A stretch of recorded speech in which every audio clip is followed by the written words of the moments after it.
All right, everybody ready? All right, well, good morning. Thanks for being here this morning. Appreciate it. It's been a long couple days, specifically the last 12 to 24 hours. And we wanted to give everyone an update on those events of the last day. Earlier this year, the city of Sioux Falls unveiled a life-size statue of Dr. Martin Luther King right over here at Van Epps Park. And I was really proud to dedicate that statue to the legacy of Dr. King, as well as all those who fought for and continue to fight for justice, unity, and equality throughout the world, but especially right here in our city. And yesterday, thousands of people gathered at this statue that we dedicated just months before for a peaceful demonstration, continuing to honor the legacy of Dr. King and honoring the memory of George Floyd. After that peaceful protest, a group splintered off and began marching down Minnesota Avenue and 41st Street, eventually making their way to the Empire Mall area. Our Sioux Falls PD worked to slow the crowd, to try and disperse the crowd, while also trying to minimize unnecessary agitation. And sadly, after sunset, the day deteriorated into lawlessness, with vandalism to several businesses in the area, and violence aimed towards law enforcement officers. And that behavior just simply is not tolerated in Sioux Falls. Those responsible for assaulting our officers, for destroying property, stealing our goods, they will be prosecuted. Our detectives work through the evening and night collecting photos and license plates of these criminals. I've even been told we have a couple arrests that have already been made this morning. Today we'll be releasing photos for the public to help us identify those who have not already been identified. And on the screen here are some of the photos and video that we have from last night. Just a few of the many examples we have. We know businesses that were broken into, South Dakota locally owned businesses, family owned, Riddle's Jewelry, Halberstadt's on 41st in Louise. My good friend Vince Lubin and his Wireless World store at 41st in Kiwanis had all his windows broken out. Vince is a good guy. Vince has given a lot back to this community over the years. And so the crimes of opportunity, and we're having a little bit of issue just with the video here, but it's important to know that we have a lot of video collected. We have a lot of photos collected, and we will be using this to prosecute. So there's consequences for actions. If you were part of the violence and vandalism last night, we will find you and prosecute you to the fullest extent of the law. We live in a nation of laws, and you'll be afforded due process, but you will be prosecuted. And State's Attorney Crystal Johnson is here. She's going to talk to you in a little bit about that process. If you want to do the right thing, and you know you committed crimes last night, you should consider turning yourself into the police department, because if not, we'll simply go through the process to find and locate you. One of the speakers yesterday at the peaceful part of the protest focused on the accountability of all the people involved in what we're trying to accomplish here. And that goes for the bad actors as well. There's going to be accountability for what happened in our city. Yesterday may be one of the darker days in the history of Sioux Falls. And for me, I'll say it's probably one of the saddest days I've had during my time as mayor. I'm sad for our city. I'm sad for those who feel marginalized and persecuted. I'm sad for those who have experienced hate and prejudice in this city. I'm sad for those who had property damaged and stolen last night. I'm also sad and disappointed for the people who instigated and carried out this lawlessness last night. These were mostly kids, and mostly that were raised here. I said it last night, I recognize kids on this video. I saw them wearing shirts of local sports leagues and local high schools. Our city has failed these kids, and their parents have failed their children. These kids should be ashamed. The rest of us should be embarrassed. It's heart-wrenching. We even had a middle school teacher, notify us that several of the students, her students, she recognized in some of the videos. Middle schoolers at the crowd at the mall, middle school kids. So last night highlighted an area where our community needs to come together to address, and that is the youth in this city. We cannot afford to have a lost generation in our community, and I'll tell you, some of those kids are going to get off being minors. They're 2 years away from being up the hill if they don't turn their lives around. Okay? There's some changes that have to be made. So in January, we launched an initiative we called the Sioux 52 Mentorship Initiative to find 5,200 new mentors in this city. And if you're sitting at home right now wondering what you can do to make Sioux Falls a better place, that's my solution for you. Sign up to be a mentor, okay, at Sioux52.org. And obviously not all children who need a mentor are bad kids. I'm not saying that.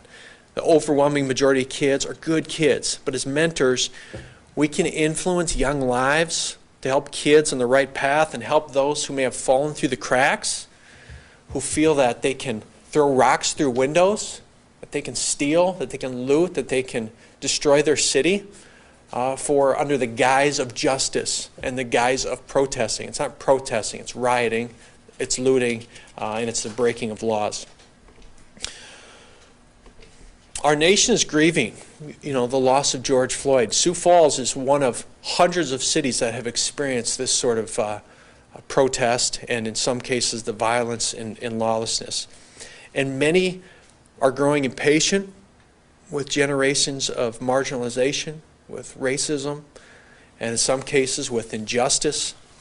And Sioux Falls is not immune to that. But like other places in the nation, we have work ahead of us here to do, to be more inclusive as a city. I look forward to continuing the conversation for an even better and more united One Sioux Falls. But the violence and destruction that we saw last night does nothing to pay honor to those who have lost their lives, to those who do feel marginalized. Violence does not advance a cause. What it does do is it inflicts pain and suffering upon those who are partners in advancing a society that is more just, more equitable, more inclusive, and more compassionate. So we're far from perfect here in Sioux Falls, but we are better than the tail end of what happened last night. I saw two events happen yesterday. I saw a peaceful protest from about 5 to 6:30. I saw a lot of those people leave. I saw a lot of them not leave and take it in the wrong direction. So I do not want the events from 9 to midnight last night to have a negative impact or a negative effect and tarnish what the group tried to accomplish from 5 to 6:30. We can do better. We will do better. And right now, what I need the people of Sioux Falls to do is take a breath. Okay? I need you to step back. I need you to pray for peace in our city right now. Pray for justice. I need you to pray for unity. And despite what happened last night, we still have much to be thankful for in the city. We had no lives lost last night. We had no serious injuries. And that's saying something, because we had rocks this size getting thrown at our police officers. Okay? This rock is probably 5 to 7 pounds, and we have all kinds of footage of rocks like this being thrown at the law enforcement officers of this city who, if you are in need and you feel threatened, the first people you will call are our law enforcement officers. And this is what that group was doing to our law enforcement officers. Miraculously, none of them were hurt from this. We're also thankful, like I said, we had a peaceful demonstration to honor the memory of George Floyd. It calls for peace and justice. And I'm grateful for the law enforcement professionals of Sioux Falls, of Minnehaha County, Lincoln County, the Highway Patrol, the National Guard. They were incredible allies last night. And you saw days of planning and preparation happen at a moment's notice. I want to specifically thank the governor. She and I talked on, let's see, Saturday morning. She said, Paul, what are you going to need on Sunday? I said, we need to be able to have the guard mobilized at a moment's notice because I don't know what's going to happen. And she said, it's done. And we were ready. And I want to thank the state for that and for that support. You know, 99% of the people, she said this to me last night. We were texting after midnight about something. She said, Paul, you got to remember, 99% of the people in Sioux Falls last night did the right thing. Okay? Don't let these folks tarnish what a great city you have. Okay? And I'm not going to allow that. And so I want to thank those at the mall who also tried to defuse the situation. There were some peaceful protesters who locked arms, formed a human wall between our law enforcement officials and the bad actors. Okay? Thank you for that. You were noticed. You were appreciated. They tried to defuse the situation. There were also some good citizens who came out to protect the businesses that had been damaged. And so today we move forward. We move forward from last night. Today's a new day in our city. The events of last night, unfortunately, will be kind of a sad black mark on the history of our city, but certainly will not define it. I'll turn it over to a guy who I have really come to appreciate in the last 2 years, but really his steady hand at the wheel. Police Chief Matt Burns has been so valued and appreciated with all that we've been going through the last couple of years in the city. And that was on full display again last night in our EOC. So, Chief, I want to turn it over to you to address some of the events. Thanks. Thank you, Mayor. Police Chief Matt Burns. So yes, we had a tough night last night for our city. We had multiple officers standing shoulder to shoulder with deputies from the Minnehaha and Lincoln County Sheriff's Department, with troopers from the South Dakota Highway Patrol, and assets from the Guard units, Army National Guard and Air Guard here in Sioux Falls. We had a lot of challenges put before us, and I think we handled them very well. I think that the city can be very proud of the officers and their duty last night and their service, and our law enforcement partners. As you know, as we progressed through the day, we did have a detailed and solid plan in place to stand beside those who wanted to assert their First Amendment rights and peacefully protest in our city. And we think that went very well. We were proud to stand with those individuals and to do the right thing and to go out of our way to make sure that they had a safe space to pursue their First Amendment rights and to have their voices heard. And as we know now, at a certain point that turned in a dark way. And it certainly wasn't all of them, and I concur with the mayor. I do not want those events that occurred at the mall in Southwest Sioux Falls and other areas to put a dark stain on that, because that truly should stand apart. But we can't ignore it, we won't ignore it, and we're working diligently this morning to identify these persons in these videos and other video resources we have to hold these persons to account. If you think that you can riot, loot, steal, burglarize, create property damage, and hurt others in this city with impunity, you're mistaken. We will hold you to account. We will find out who you are through various resources, and we'll do our job. So I just want to say again, a huge thanks to the officers, the deputies, the guardsmen last night who stood with us at the scene in the chaos, and beside me is the command elements in the Emergency Operations Center, because we took care of business as a team, and I'm very proud of that. I also want to say that if you have video, if you're a citizen out there and you have video from the events last night or other things that we may not be aware of yet, please submit that to us at crimestoppersiouxfalls.com. It's incredibly important that we get that as evidence and that we're able to use that to press our case, because we're going to be tireless and diligent to make sure that the events of last night don't go unanswered.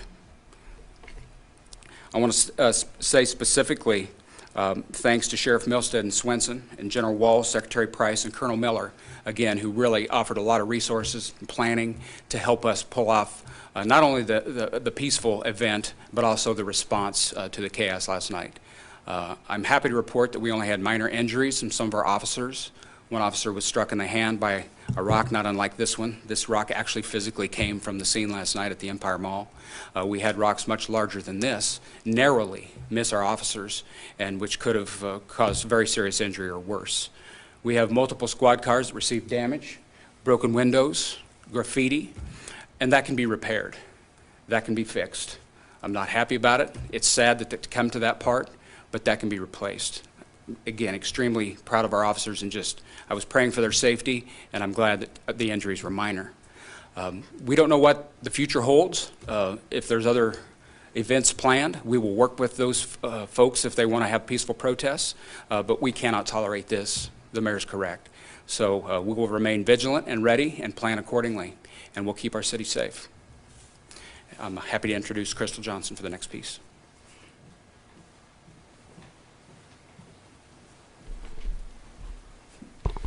Good morning. I'm Crystal Johnson, the Minnehaha County State's Attorney.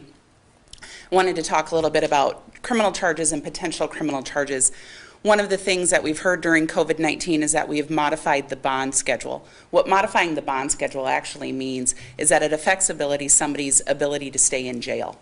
When we modify somebody's bond schedule, we did so that we weren't booking as many people into jail, ideally limiting the exposure to the other inmates as well as the correctional officers. It at no point prevents us or hinders us in the prosecution of these types of crimes. And when we start talking about rioting and burglary and vandalism, the bond schedule was not modified for those types of offenses. Our office will continue to work closely with law enforcement. Law enforcement did an exceptional job last night.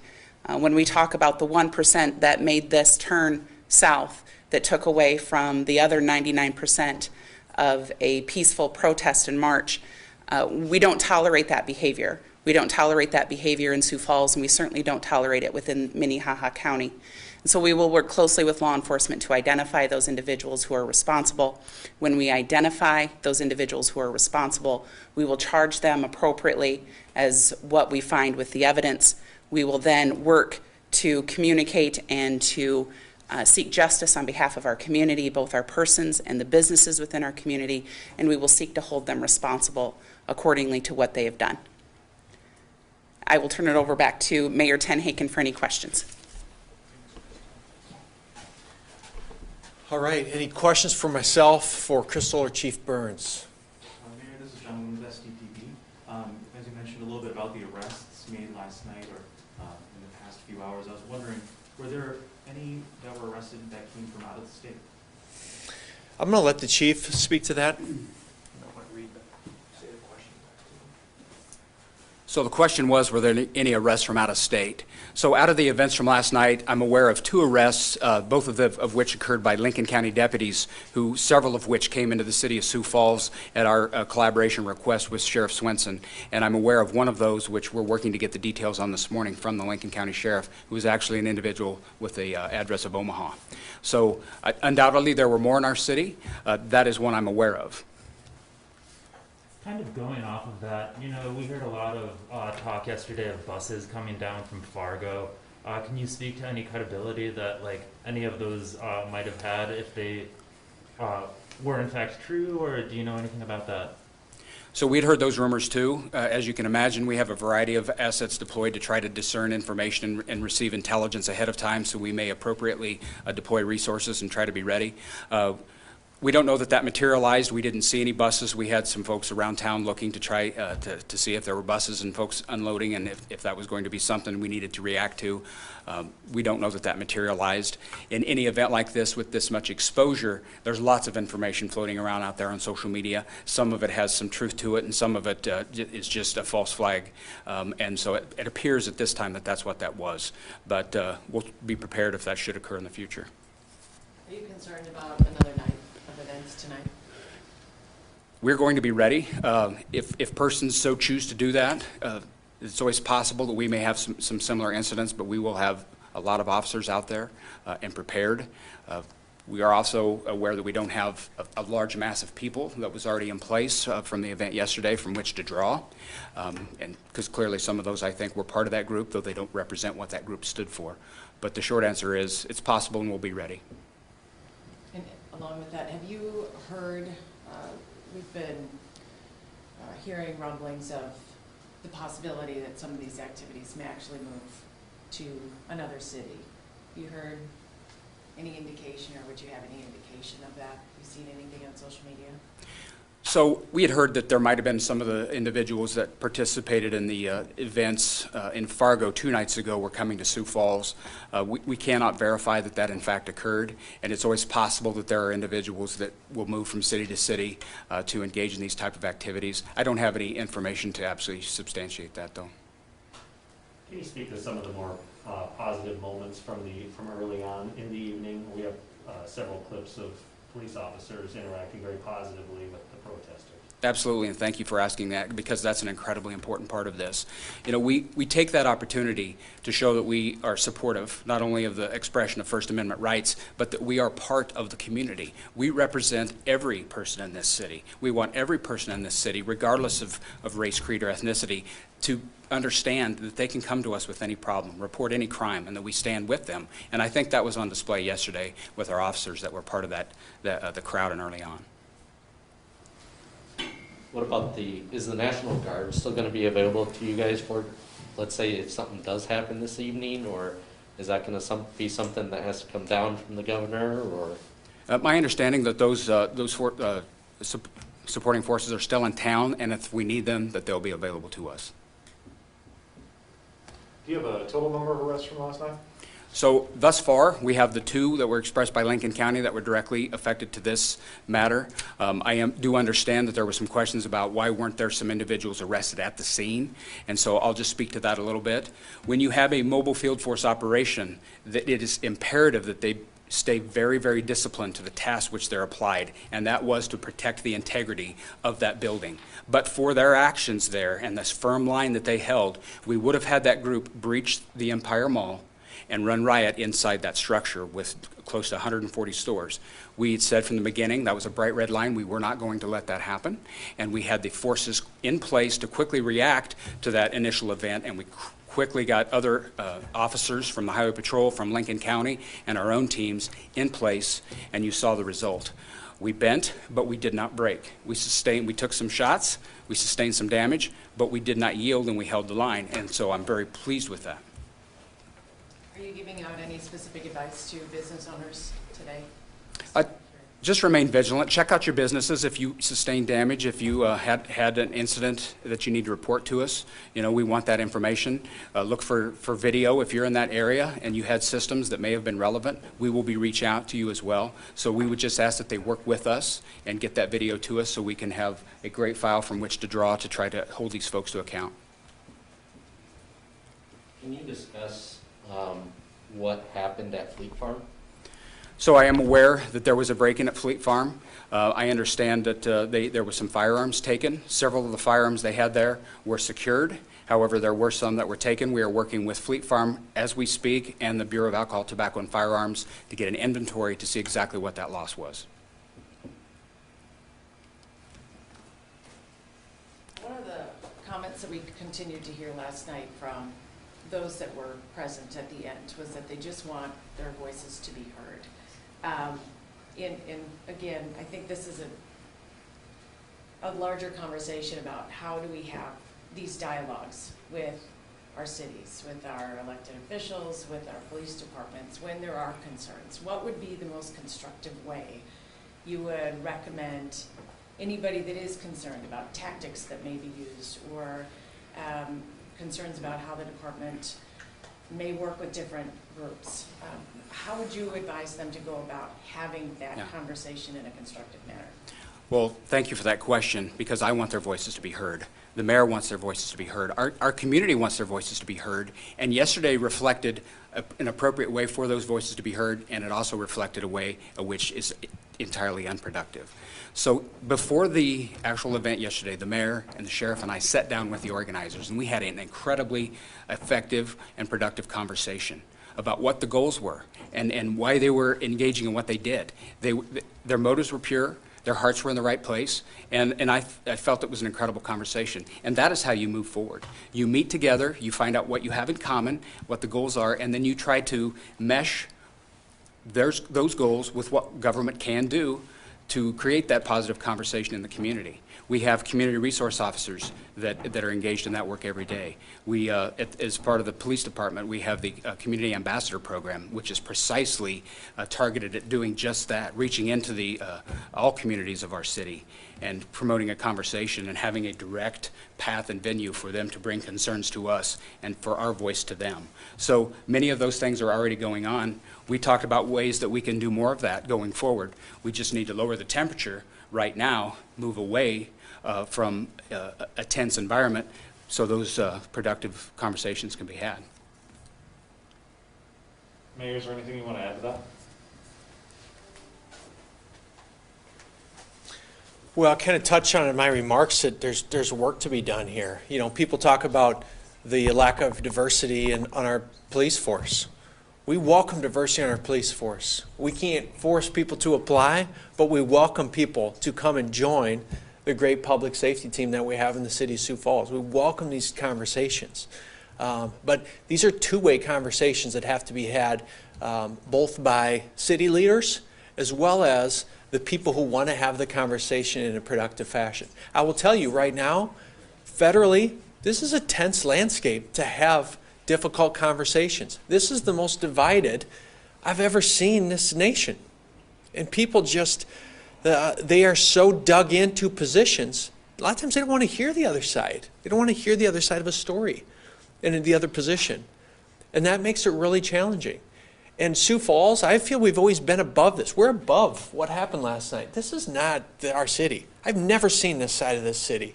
And it sucks to see this.